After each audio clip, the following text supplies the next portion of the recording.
All right, welcome back. It's now 7 a.m. Let's take a look at basically what's happening across the country. First of all, starting with the front page of the local dailies.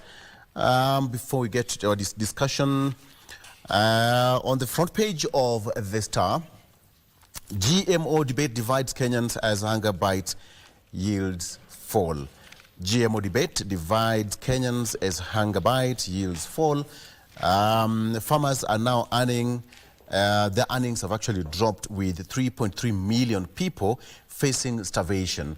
That is what's on the front page of the Star newspaper. One thing to note is that of Sebastian Sawe, first man to run marathon under 2 hours. That happened in London Marathon. Congratulations once again to Sebastian Sawe, 1 hour 59:30 seconds.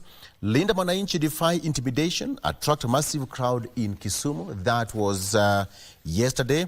The Edwin Sifuna-led Linda Mwananchi team yesterday pushed ahead with a planned rally in Kisumu, despite early attempts to disrupt the engagements by rival groups. They made their entrance to Kisumu. YDP is taking Ruto's vote hunt to the villages ahead of election. Deputy President, that is Professor Kithure Kindiki, has quietly shifted the ruling UDA campaign machine from noisy urban rallies to remote villages in what insiders describe as a calculated ground game to lock out support for President William Ruto. That is on the front page of the Star newspaper. There's another sad story here. Over the weekend, fears after gunmen killed 7 people in Kitui and 1 survivor hospitalized. That actually happened in Kitui, and now members of the public are calling on the Interior Cabinet Secretary, Kipchumba Murkomen, to beef up security to avert more tragedy and deaths in that area. Okay. Linda Mwananchi defied crowds. That's what happens. Expansion, capital injection. Again, the story on the inner pages. I want to give Wakili Kithi to give me the front page of the Daily Nation of the Standard. Go ahead, Wakili. From the Standard, it's triumphant entry.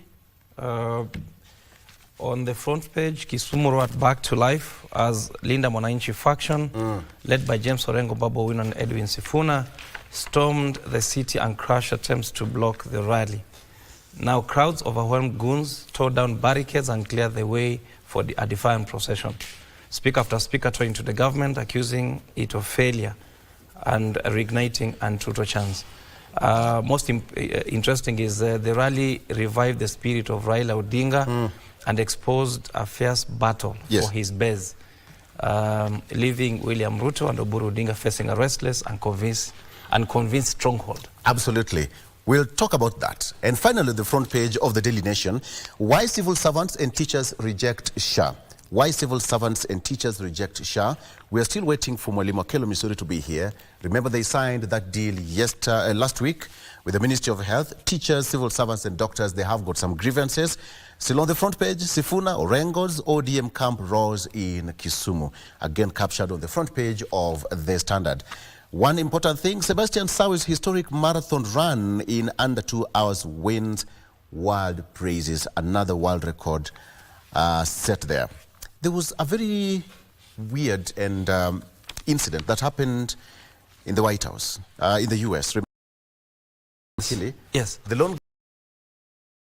The correspondence conference and just a dinner evening. That's perhaps shook the inner nerves of the central nerves of the security in Washington. Yeah, that one. and the president was present. Exactly. That was quite unprecedented. And when President Trump was asked whether that gunman was targeting him, he said, absolutely yes. But he was immediately arrested and taken in custody. 31-year-old gentleman, a lone gunman who was armed with a shotgun and a submachine gun. He was not injured. And yes, that's what happened. Correspondence, that's happened. What do you make of this, Wakili? I think there are two faces to it. One is what's going on globally in terms of the Iran, US-Israel war. It has some grievances and sparked some emotions, not necessarily religious. It has different opinions, and some of these opinions are very emotive to especially the youthful population of the US and the world. So that is one face of it. The other face of it is probably the politics of US in itself, the dejection, life, the cost of living, and other grievances, especially on unemployment. There has been the debate on the rights to hold and own a gun. Of course, the gun owners and manufacturers have been very pro, to ownership of guns in the population. Of course, the other side of the political divide there have been very vocal on taming possession and trying to make it more difficult to possess guns, especially the youthful age and a certain processes that one has to go through. Owning a gun is not in Kenya a right. In the US it's a right. And therefore a lot of it is cited around the constitutional right to protection and self-defense. We haven't gotten there in that debate in Kenya yet. But it comes and captures the entire debate of the security of Trump. This is the second, I believe, the second incident, prominent incident that we are witnessing. And I know there'll be investigation into it, but ultimately it has sparked the roar and the debate again on the gun rights. Agufana Alfaya, good morning. Good morning. You're well? Thank you so much. Karibu sana. Asante. Karibu sana. Alfaya Agufana is the chairman, National Agenda Party of Kenya, also joining us. He's also aspiring to get something in Vihiga County. To be the Senator Vihiga 2027. Very nice. Thank you. You have to talk to Wakili Kithi here. Yes, he's a good friend of Welcome. mine. Birds of the same feathers. Okay, great. So let's just come back to that. So when you talk about, let's just come back to that again, Wakili. When you look at the gun violence in the US, it says that there are more deaths in the US, gun-related deaths in the US, more than anything else. Yes. That brings the aspect of liberty and the rights, enshrined in their constitution as it is. But this is a high-risk movement that is happening. As you said, this is a second one. Yes. Happening within a span of 1 year. Yes. For Trump. Yes. Yeah. The gun industry is big in the US because it's an industry that basically, let me put it in ordinary parlance, that manufactures and sells guns. Yes. You'd want a market, and therefore any restrictions to the market is obligatory on part of the manufacturers to be able to fight it. Now, we have had assassinations in US that have killed presidents, all right? Because of individuals owning guns, period. And therefore, the gun assassinations or related assassinations against presidents and the continued killings in the population, man to man, and if you look at it that way, meaning private individuals to private individuals most of the time, it sparks the debate as to gun control. There's a lot of gun ownership in the US. You could buy it the way you would move to a supermarket in Kenya and buy a packet of unga, and you choose whatever type of gun and you get licensed. The way you get licensed here to drive a car is the same way you get licensed in the US, as easy as that. And therefore it's very normal. In fact, it's abnormal not to own a gun. Now, there are two ways of looking at it. Israel has been in a campaign to arm its citizens so that then they are protected, because there had been gun violence at the West Bank as against the Israelis. So one way in that context is that you arm the citizens against for self-defense, but against an aggression, and they will be able, therefore, to function in protecting themselves. So then, in terms of policing, each person is a police to the next, and to himself. The other way is to say, no, we must be equal to this. We don't need guns, because then the law mandates gun ownership and the right to protect citizens only as a repository of the nation. For instance, we have violence in this country, gun-related violence in bandit areas, where even the KDF has gone to pacify the places by disarming, and moratoriums have been issued, calling upon surrender of those guns. So you mop up those guns so that then the violence is controlled, because there are no guns. That is the second way of looking at it. In the African context, where we have had wars, when we send a peacekeeping force, one of the roles of peacekeeping force is to disarm bandits and those people with guns. So the one policy, obviously, especially in areas that have not had the knowledge to handle guns, is to disarm and ensure guns are not in private hands. The other way is to say, let everybody own a gun, and that we are disciplined enough, the society is disciplined enough to be able not to misuse the guns. And those two are all equal in terms of arguments, depending on probably the society itself, how then it's schooled in terms of arming and use of guns. The way we use our phones, the way you can use guns if you have discipline. Phones can be misused, and therefore there are laws, anti-cyber or mishandling of such gadgets.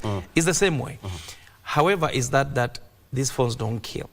They probably have reputational issues and so on and so forth. The guns would have immediate effect that is disastrous. And that debate won't go away. Because remember, people who manufacture guns and ammunition want those guns to be bought. They want them. Business. So the business market has to continue to expand every time for profit.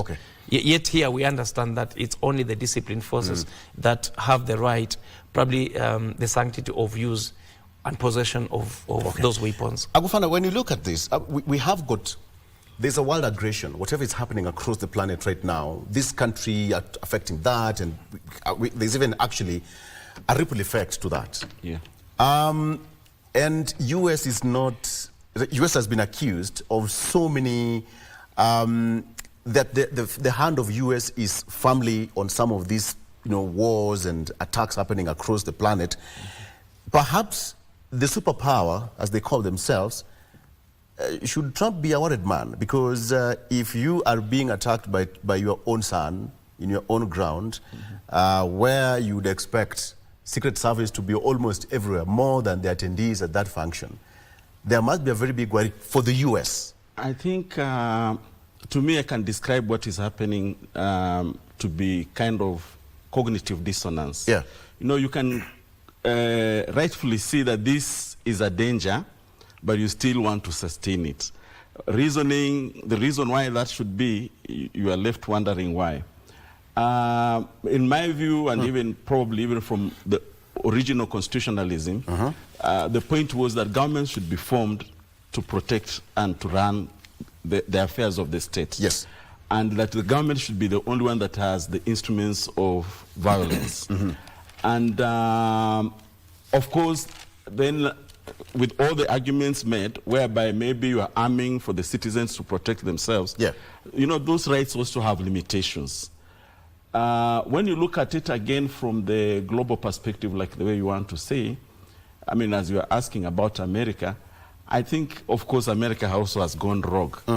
If you can go to a state where you even remove a sitting president, you bring them to even your own country to subject them to your own laws. Then you kind of exert pressure so that even you can gain access to the resources of that country. You go to another country like Iran, and you run over it without following protocols that are even established under the United Nations Charter. So as far as I'm concerned, it is a danger that the world should actually be able to address. And of course, as you talk about weapons and even weapons of mass destruction, then the elements of also nuclear armaments, whereby now you give even reason why some other countries should even pursue to have nuclear weapons, so that they can use it as a deterrence to make sure that the US does not just run over the world as it wishes. So I think this is a challenge. I believe there is a time and a point, yes, US has used force for the common good of the world. But I think more often than not, it uses it to enhance its own personal, its national interest. Yes. And these, of course, are the factors, when you look at even foreign affairs, the pillars. One of them, of course, is military, education, culture. And as such, as I look at it, America would want even to impose its own values on other nations, which is wrong. Yeah. So as a country, as Africa, I think we need to solidify our approach to, advancing our our continental interests. Because as it is, it would appear like we are being run over and, taken advantage of. Let's come back home, gentlemen. That's just an opener. So there is this case of what we saw yesterday in Kisumu. Let's talk about that. Wakili, you'll also talk to us the grassroots exercise that happened, UDA grassroots elections that happened across the country. You're part of it in Kilifi as well. Yeah. How was it? It was good. What was amazing was the adoption of technology in probably at the exercise. Yes. The participants were voting directly into the gadgets, and therefore the results were almost immediate. The cumulative in terms of the numericals that eventually ensue from it. Two issues I think are emerging. One is regional contestations of the dominance of UDA and ODM is not going away. I think even as we see attempts to bring the two parties together, but the participants, basically the contestants, who are called aspirants, go at each other more. And I think the political decibels from the aspirants probably override the national debate on probably the cooperation of the two political parties. That's what they say for grounding to voting. Yes, it's very different actually. The hostility is obvious because there's no peace, there's no handshake among the contestants from the divide because obviously everybody is looking for the same position.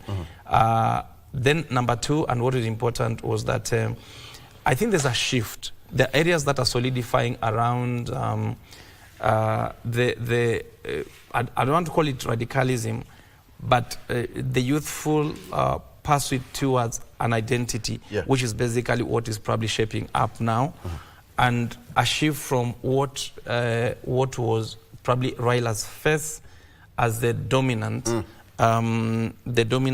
character that shaped politics in certain places, and that shift and the want of Raila's voice is obviously probably changing certain scopes of the landscape, political landscape. And the equilibrium shifting will be that in some places, basically what will be Raila will be the youth. In some places, what was Raila is being replaced by probably what contemporary will be the leadership. Has today. the substance changed anything from your own assessment? Yes, I think places like the coast was regarded as strongholds of ODM initially, not anymore, because ODM was ODM in terms of the political party. It was ODM in the character of Raila Odinga. Probably he was an emotion, a moving emotion in himself. Now, replacing an emotion, because emotion has an element of the privilege of ownership. Okay. So the population ownership was in the character and personality of Raila Odinga. What we see now is that there's an element of trying to package and subduing those emotions are moving them towards the character of ODM. But ODM is not an individual. It is many individuals, variegated in nature, because each has an opinion of their own. So they've not helped to galvanize the base. And therefore, what then promises to be the shape that will have the character of promise will probably what is in government. Yeah. Remember, what is in government currently is not UDA. What is in government currently is UDA and ODM. And therefore, when you'd want to be beholden to ODM, and yet what is in government that has the promise of delivery will be ODM and UDA, yes, then probably heralds the shift. And therefore, the nature of the confusion in the ODM wing of government at the cost to be able to sustain an explanation as to why then the character dominance should be ODM, but the delivery of services is not ODM. It is the character of government that has a say. Obviously in government, UDA probably has more promise in terms of say and do as opposed to ODM. But that's a fiefdom of the coast. Remember, we have the different character of fiefdoms that are coming out in terms of character dominance of the political outfits that are coming out, like we saw in Kisumu. Okay, I know, Alfayo, you are chairman of a National Agenda Party of Kenya, but it doesn't harm to talk about your opponent. He's talked about his opponent so strongly. But there is something we are picking. That nationally there's a coalition, there's an agreement, much as we can see a little bit of some friction, but kwa ground vitu ni tofauti kabisa, because they say politics is local. Politics so is local. They go head to head with each other, right? Right, but first I would want to persuade us to move away from idolizing personality politics. The element of perceiving that democracy or politics is only in ODM if the late Honorable Raila Amolo Odinga was alive and running. But in my view, because of democratic space, even intra-party, within the party, I would expect to see aspirants, having, because they have definitely, if they are leaders, they have different visions. But there is a power in a name. Yes. There is a power in a name. Yes. You would want us to divorce personalities and politics, but there is a power in a name. But now, in this particular scenario, the big image of, rather the enigma, the party leader, is no more. And of course, there is succession. So we have to look at things in the context of the present, the now, and not the past. In my view, as it is, the party organs as an ODM is united as a one party.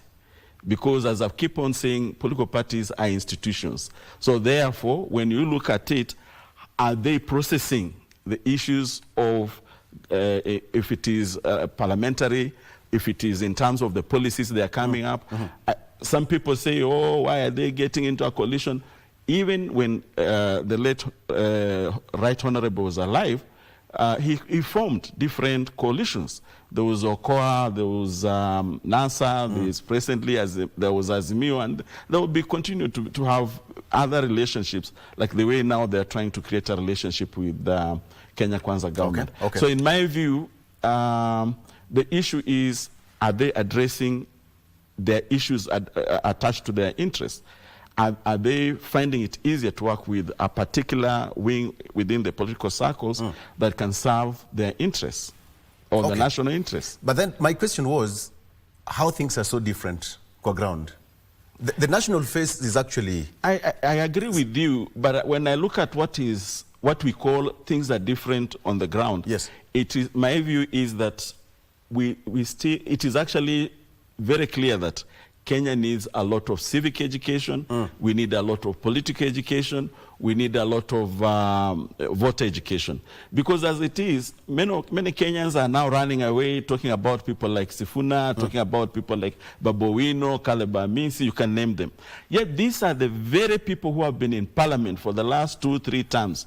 When Uhuru was taking loans without even any transparency, accountability, and the roles and functions of parliamentarians. Number one is representation. Number two is legislation. Number three, budget approvals, and then 4, oversight, and then you come aggregating public interest. At what extent are they now discovering that they have a voice to address the issues on behalf of Kenyans? Yet we gave them a mandate.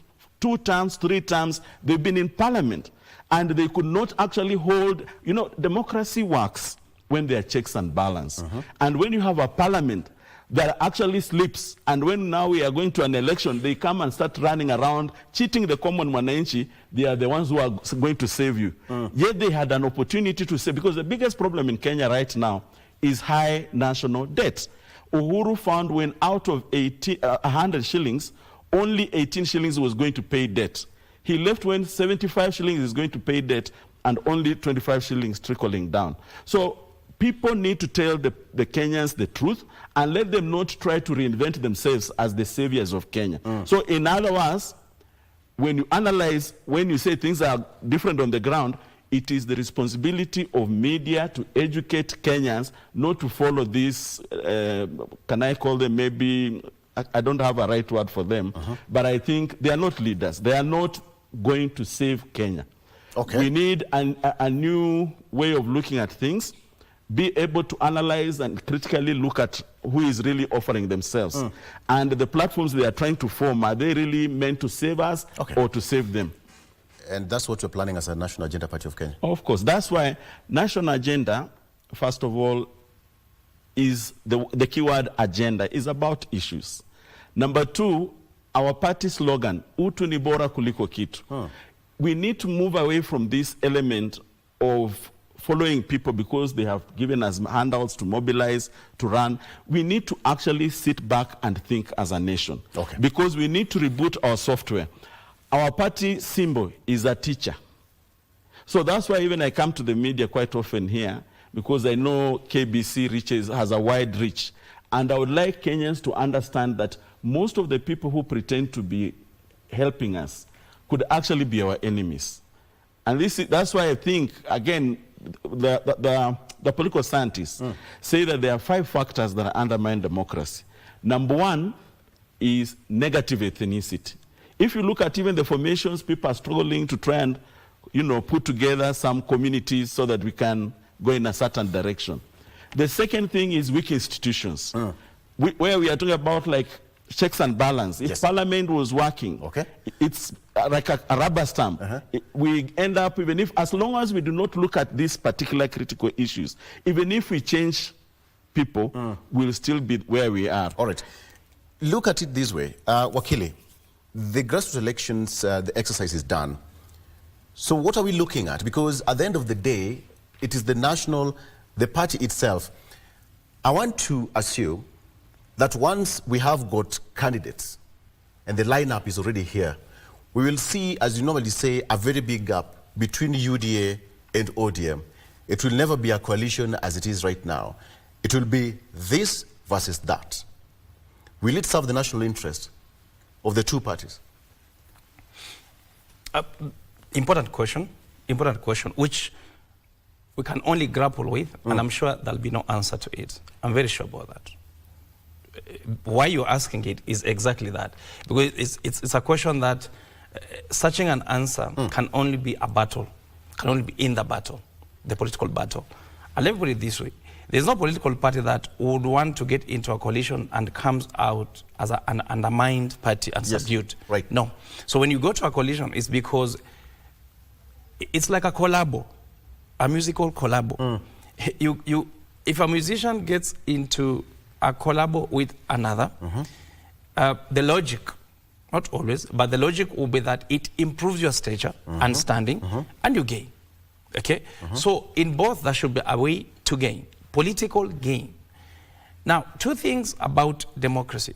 As my good friend was trying to explain, democracy is not perfect. And the folly of democracy is that democracy in itself prescribes divisiveness. So society must divide itself for democracy to thrive. Meaning, as an individual, once you exercise your democratic right to vote, you must yourself bias yourselves for and against certain individuals on an inclination that is completely unrelated to the tenets of democracy. Yeah.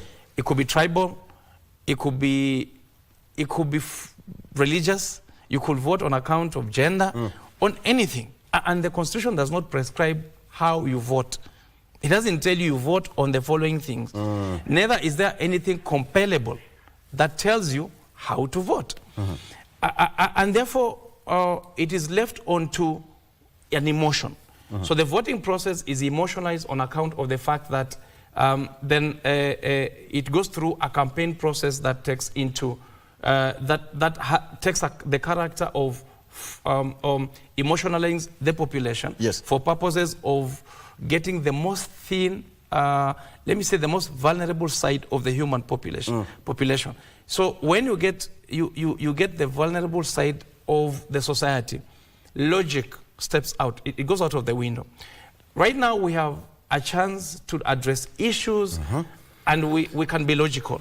When it comes to the voting day or near voting day, you do not, you start looking at yourself as what ethnic group do I come from?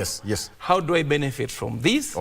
And the selfishness there is also a right. Remember, you have to survive in person as a society, and then the bigger picture comes. So at the time of voting, are you a Kenyan before you are an ethnic personality, or you are the ethnic personality before you become Kenyan?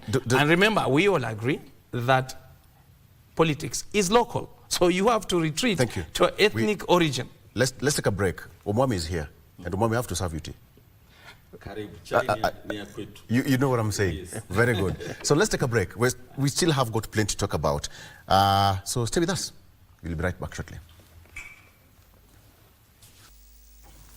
Thank you very much for staying with us. Alfaya Gufana, who is the party chair of the National Agenda Party of Kenya, is here with us, as well as Wakili George Kithi. He's also a very good political analyst. His way of analyzing things is too technical. But we are with him. We are with him. So let's come back. Come back home. We saw what happened in Kisumu, Alfaya. There has been a lot of pressure of the other side of the Linda Mwananchi. Let's talk about that. Going to Kisumu, and they're making the entrance on the front page of the Daily Nation as well as the front page of the Standard. That's hard to make it on the front pages. Kisumu is quite central. And when you talk about Kisumu, you talk about so many things when it comes to the Luo Nyanza, the politics and all that. After the exit of Raila Odinga, the demise, we've not seen an energized kind of political rally happening in Kisumu and Kondele in particular. But this other side of the wing was, there has been a lot of debate that they're not going to make that entrance in Kisumu. That happened. Do we have a message to carry home? I'll come back to you as well. Yeah, the National Agenda Party. First of all, congratulations for the fact that they were able to mobilize. But personally, I'm not interested in just the quantity of or the number of people who are present. What's your interest? My interest would be what was the content, what is the messaging, what actually are the policy issues they are trying to offer as a platform that makes them different from what we have or better than what we have. As I've said, in my view, this particular platform is led by people who are nothing else but con artists. Because in the real sense, as I've said, they've been earning a salary from Kenyans for the last 3 parliamentary sessions. And during the Uhuru regime, when people like Babu, Caleb Amisi were in office, in parliament, supposedly, having the mandate to oversight the government, they failed to do it. So what good is it for them to come and complain or say that now we are having this platform so that because government is bad, we are the ones who can offer you solutions? I don't think it makes it's a logical statement for me. And therefore, it actually tells me either people go there for the sake of... Do you have any member of parliament? Yes, I do. MP Ijara comes from my party. Abdi Ali Abdi. Yeah, so essentially, and of course for him is a first term, but I'm actually talking about, even Sifuna can exonerate him from that because he's also a first term senator. But I'm talking about that when we define, because if you want to solve a problem, you must define the problem. And I've said the biggest problem in Kenya right now, in terms of ranking, is high national debt. And it is that is making many Kenyans feel the pain economically.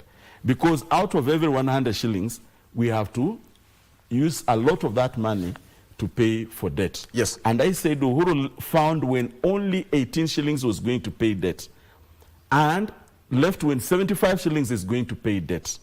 And therefore, I'm actually saying that these parliamentarians, the ones that are being received by the people, actually I can describe it and say that maybe the people are suffering from the Stockholm syndrome. No. They are going to people who actually they are enemies. I don't know actually if you can hear what I'm saying. Because you're a chairman of a different political party. No. You see, personally, in fact, whenever I come to the media, I try to have a bipartisan. I never even try to sell my party, by the way. I try as much to try and educate Kenyans to have a critical view of the people who they are actually embracing. Because if they do not get to hear these kind of things, that these people already had a responsibility. That is a very smart way to decampaign your opponent. No. They had a responsibility. It's not even decampaigning. You know, if you do a good job, we'll praise you. Like the way I keep on saying, I praise President Ruto for the good job that he's doing. Actually, people say Ruto has borrowed. I only say that Ruto is refinancing because most of Uhuru's debts had a maturity of 10 years. So what that means is that despite the fact that it is Uhuru that borrowed, it is Ruto now paying for that debt. Is the political landscape in this country changing based on what we are seeing here? It's the front page. The likes of James Orengo have been there for years, and we know the kind of politics they play. Now we have got Babu Wino in the fold, Sifunas of this world. It is very easy to play opposition politics. And that is what my friend, Governor Orengo is good at. Right. It is easier just to say that the government is the problem. The reasons why you have this problem is because of the government. But I would expect that now as a country, and that's actually, what you are saying is a very important, what your question is very important. Are we as political parties maturing with time? Whereby we can actually go to issues, address issues. For instance, when President Ruto says that we must have affordable housing. This is something that all political parties were taken out by a branch of the Catholic called the Jesuits Brothers. And they say they do evidence-based development research. Utafiti wa maendeleo ulio na ushahidi. Na wakasema kwamba by 2050, 80% of Africans will be living in urban areas. Then they also said, if you look at majority of our population, those of us who are above 35, we're only 15%. The bulk of our population is between 18 and 35, the youth. They are 36%. These people are coming into the market. They need housing. You can imagine. If we are not able to deal with that issue, according to research, if we don't deal with the issues of land and land use policies, then we'll end up in a situation whereby most conflicts will be on land. So I think if somebody needs to be congratulated, it's not just because you can go and say tialala, or you can mobilize a mob, or you can say one term, because a good politician or a good leader should not just think about the next election. You should think about the next generation. That is the nature of our politics. But we can change it. We can change it. That's what I'm actually saying. We can actually, the theme of that meeting or training that we got from the Jesus Brothers, the title was Issification of Kenyan Politics. And I actually congratulate UDA to be the first party to, seriously embrace the creation of issue-based politics, so that you can talk about SHA, so that you can talk about affordable housing, and you can, those kind of things. I think we need, especially the media, you have a responsibility to do voter education, to do civic education. If we do not actually tell our people that, the biggest problem in Kenya is that in 49 years, by the time Kibaki is going, he's carrying 15 years debt of Mzee Jomo, is carrying the 24 years debt of Moi, and the 10 years of Kibaki, 49 years, it was 1.6. Uhuru's total deficit, and that's the big issue we need to keep on talking about. Uhuru's total deficit was 1.3. 1.6 plus 1.3 is supposed to be 2.9. The highest amount Uhuru was supposed to have left Kenya with was 2.9. Instead, he left us with 8.9, meaning there is a deficit that we do not know what he used it for. It was not approved by Parliament, and that's what I'm telling you. These people coming to talk to you, telling you that they can be your savior, actually they are conmen. Oh, okay, okay. Oh, let's say political conmen. Okay, let's probably it makes it better. Okay. Wakili, is anything changing? Yes. Let's look at, there's that group, and we'll talk about voter registration shortly because it ends tomorrow, yes. 28th. Yep. Is anything changing? Politics dynamic. The likes of, you know, President William Ruto, they were in their youthful stages when they were growing up politically and growing and all that. But we are also seeing a certain group of people who we cannot say that the likes of Sifuna and Babu Owino is trying to appeal to. Are they raising the next generation who are going to be strong politically speaking? That's what I'm trying to say. Well, to oppose the government is easy because you don't have solutions. But for the government, there is just so much for the president in his diary to tackle. But how is the politics of this country changing? Okay. Simply put, for Mwananchi to understand. Okay. Interesting question, but I'll tell you this. Probably from the experience that I have now, yes. Being in the circles of either handling or getting involved in politics. The political mobilization you saw in Kisumu, because they did just come, they were mobilized to come. The character you see is the final character of you know, the mobilization having come together to the crowd that we see. If President William Ruto went to Kisumu tomorrow, he would be mobilized the same way. You will see the same people, and the character will either be that or even bigger. Okay? The reason is the people have come to listen to them. Linda Mwananchi, they will come to listen to any other faction that comes.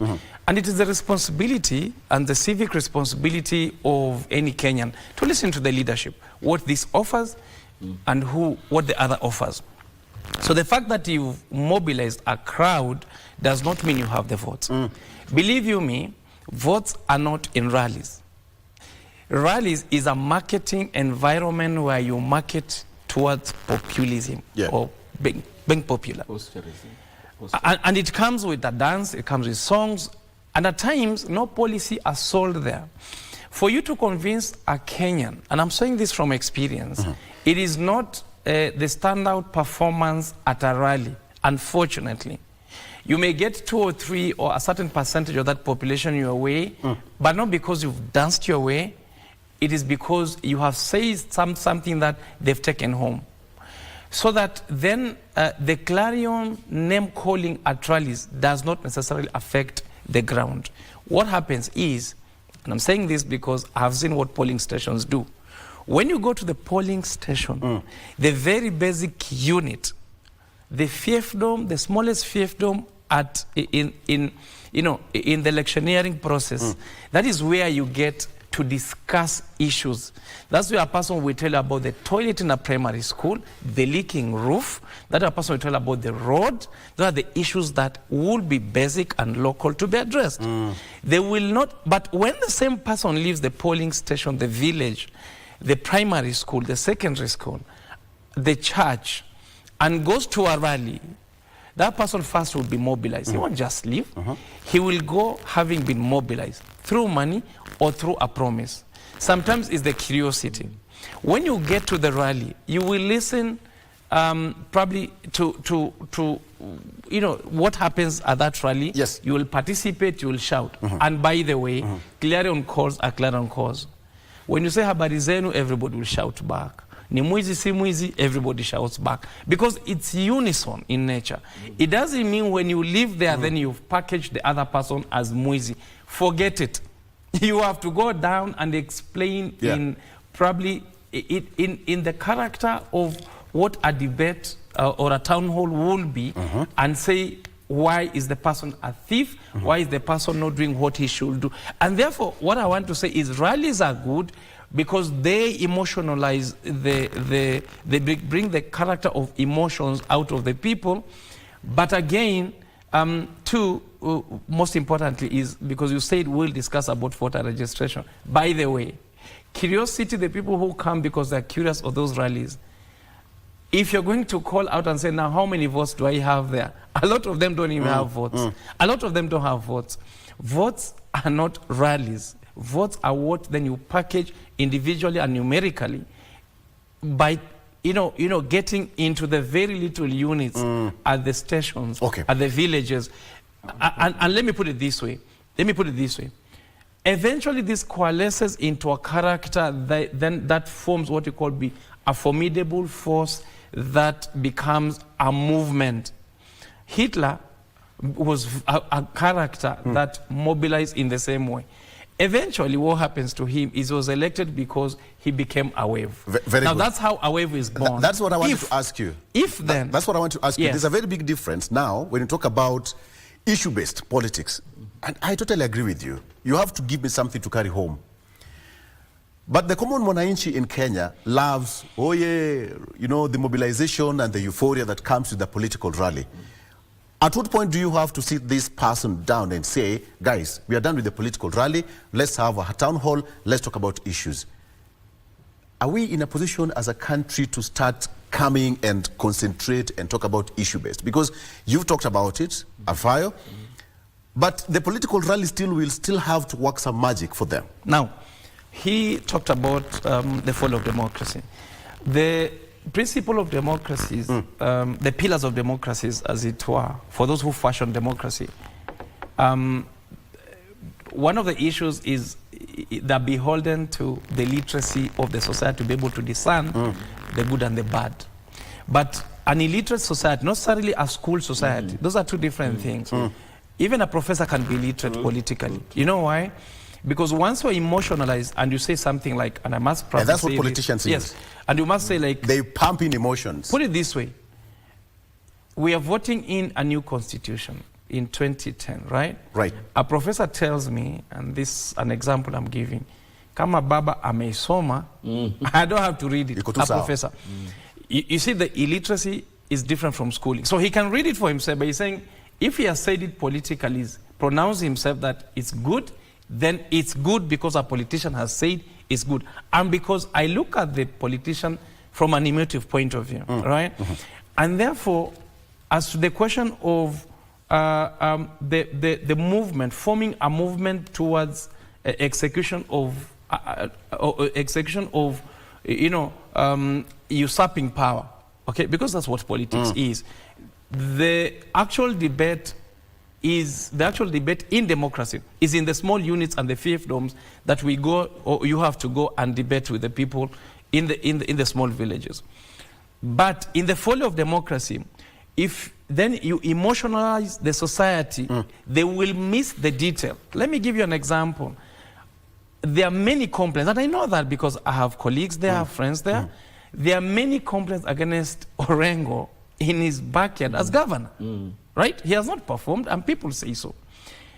Of course, that's political opinion from me because of what I heard people say, but that will be swallowed in the whole movement of he's then using the national platform to be able to cure what will be scrutiny at the village scrutiny and the smallest unit scrutiny that, for instance, there are no roads, there are no schools, there's no medicine, and there's this disinfunction of the unit, the devolved unit where he leads of Siaya, that you stop scrutinizing because then he comes out as big, and then he comes as the emotion of the character of this movement, the political movement of big rallies. Okay. And that is the fall of democracy. And that's a very powerful point you made, Wakili. And of course, going back... That's the fall of democracy. Yeah. Okay. And going back to your original question as to whether politics is changing. Because when you look at even the masses and even our politicians, they are making us believe there is change. But in actual sense, most of our people, you know, the bigger things that actually affect our life, I keep on saying, are devolved. The bigger issues that affect our lives are devolved. Whether you are looking at health, whether you are looking at agriculture, which is food, whether you are looking at issues of the youth, they are devolved. If you are looking at trade, manufacturing is devolved. So in my view, as things change, the more they remain the same. In my view, our politicians and even the voters have not actually been able to understand the power they have, and especially at the county level, where we need to actually be able to address particular issues. Like housing is a devolved function. Water is a devolved function. Culture is a devolved function. But when you go to all our counties, they are not doing anything. Like I keep on saying, and I use my county as an example, and that's actually the reason why I would like to run as senator for Vihiga. Because for the last 15 years, by the end of the 15 years, we will have received approximately 85 billion. But you cannot go to the ground and actually say, this is a legacy project that was achieved in the first term of devolution, or this is, on the second term, this is other legacy project. So we find that we have these personality cults. As this particular, for instance, the platform for Linda Mwananchi is basically trying to create another cult different from Raila, but not really different, just using the same type of populist kind of politics. It's a continuation of where Baba left. Yeah. Okay. So in my view, we need to look at it from a level whereby even, first of all, our passion should no longer just focus at the center.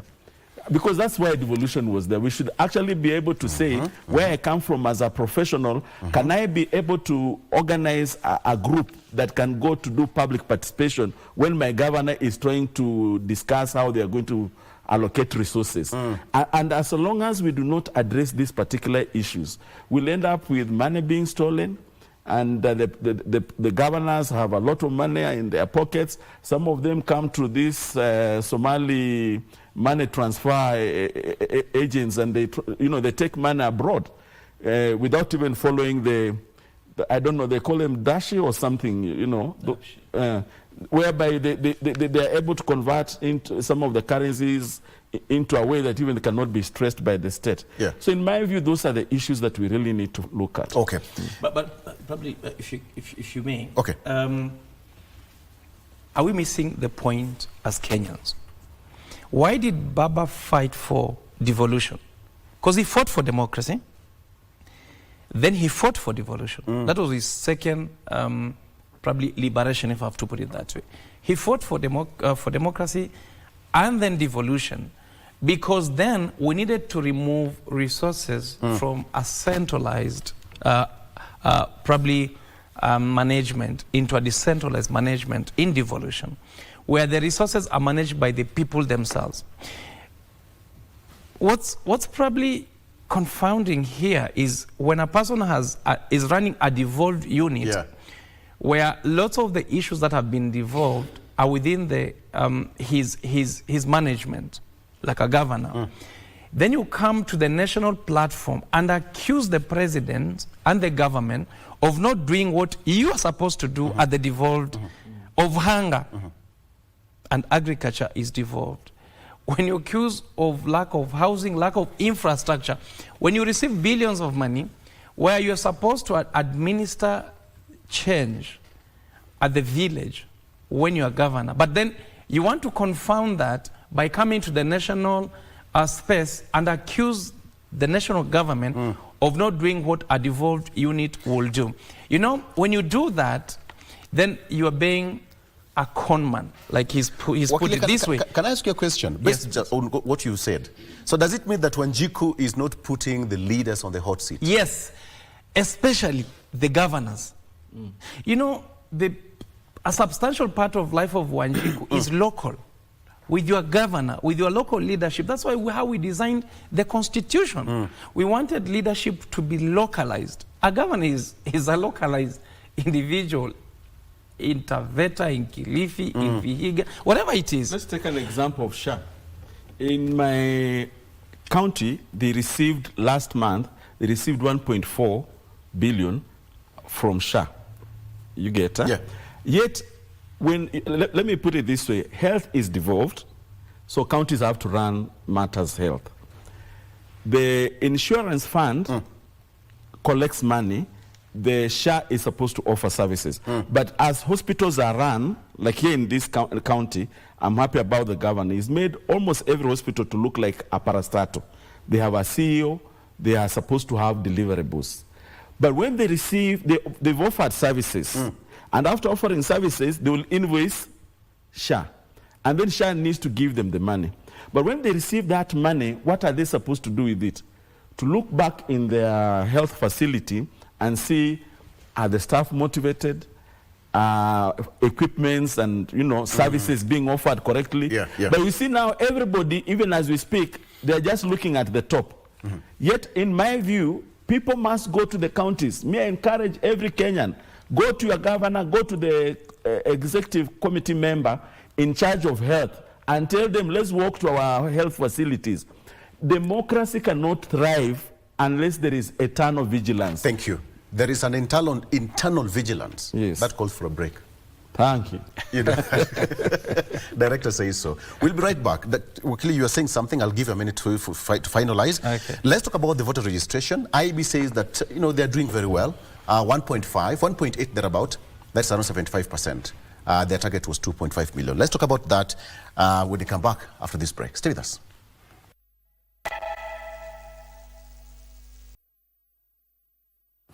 There was a budget for. Okay, Director ameamua kufanya ile kitu. Okay, welcome back.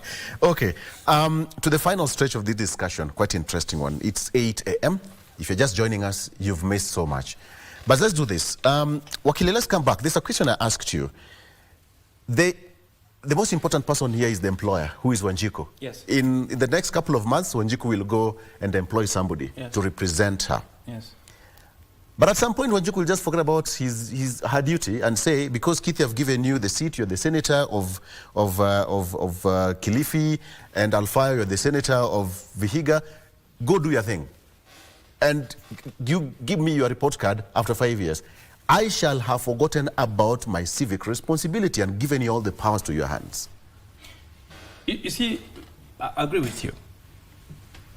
Article 1, when we put Article 1 on the power of the people and say the sovereign power is domiciled with the people, it is a very big responsibility on Wanjiku that everything that happens concerns me, and I have a duty that my voice be heard on the same. First. And that voice is not abandoning responsibility just because you voted. Responsibility does not end with voting. It starts with voting. The political mobilization, the jingoism that goes through, the chest stamping that we hear leadership do when they are campaigning is basically a debate, a space of debate where people market themselves for Wanjiku to be able to employ them. But that is the thing when that that Wanjiku happens, does not understand. Yes, when you employ a person like a house girl or a house help in your house, she doesn't wake up at the time she wants. She doesn't do the things that she wants. You address her every day, persistently, consistently, insistently, because you want the best outcome from that one. Now, the problem here is Kenyans are imbued in the infamy of what I will call, you see, collective versus personal, okay? When something is collective, it's for everyone. It ceases being personal. So I don't give it much attention. Yes. Because I think everybody is for everyone. It's as if because it is public, it doesn't concern me. Because it is private, my house is leaking, I need to fix it. The hospital is leaking, I don't have any business to do with it. I don't have to raise my voice on it because it's a hospital for the public. Yeah. Okay? But if it is my house that is leaking, I want to fix it the next minute because I suffer personally. But when I go to hospital, when I'm sick and the hospital is leaking, it's only probably one iron sheet to be replaced. Yeah. I have no business raising it because everybody suffers like I do. All right? So the folly here is in the character of a Kenyan post the exercise of putting leadership into place within the context of a voting process. Once you voted in, now you start again your work. Under Article 1, you continue to police, you continue to oversight. In fact, what those... Put it this way, we send messengers to Parliament. Those are messengers. We tell them we can't all from Kiambu go to Parliament, but we send you there, and when you get there, you do what we want to do. We can't and what all, you promised. No, it's not promised. For Parliament, it's not even promised. It is go there to oversight on government. It is then to pull resources to us. It is representation. Representation does not mean it's what I say. It is the brain, mind, soul, spirit of the people that you represent yourself. So when you speak in parliament, you do not speak as yourself. You speak because the people are speaking through the words that you put at the house. Very good. Now, when you do that, unfortunately, you confuse your the position you hold as a power outplay, as opposed to a display of the character of the people that you represent. Are you speaking to Wanjiku directly? Because it seems you are talking to Wanjiku. You are reminding Wanjiku. And I think the Kenyan is the problem. The Kenyan is the problem. A Kenyan must wake up and realize that the Kenyan is so powerful, and Article 1, that constitution gives every power to Wanjiku. It is not about just saying the president has not done. Yeah. It is about everything that happens in government, especially when it affects you immediately. And I say this, governors, the executive, at the county levels, that's our weakest link. I used to say parliament was, but now I have seen that the governors are the ones that do not take into consideration any of Wanjiku's aspirations as to what good leadership is. Does a Kenyan know what good leadership is? It seems that we've Does a Kenyan know what good leadership is? It seems you've just moved from the departure from what the devolution was supposed to be and the real intention. Gentlemen, let's talk about this. I only have like a few minutes to go. And before you go, I think as Kenyans, in the character in which we associate ourselves, we are moving from the decentralization that we enjoy and centralizing everything back to national government, because everything is, we had hospitality to jenge hospitality. It's moving so smoothly back to where it's supposed. We are centralizing everything as opposed to the devolution, the spirit of devolution. To add on, to conclude on what Wakili is saying, I agree with him 100% that there is a disconnect. The Kenyans are still stuck in the old constitutional order. Under the 2010 constitution, we should focus heavily on devolution.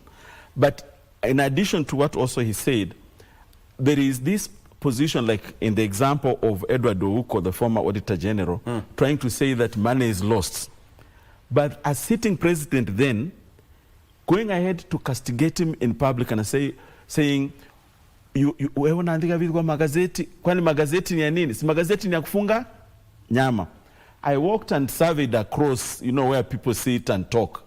It was trending for almost 2 weeks that Uhuru ameambia watu ule mzee ati magazeti ya kufunga nyama. What I'm trying to say is that Kenyans have not understood that public resources is your money. And if especially it is a loan that has been stolen or embezzled, and you go on clapping for a person as if you are cheering him, you will have to pay for it through taxes. So that's a very important thing Kenyans need to recognize.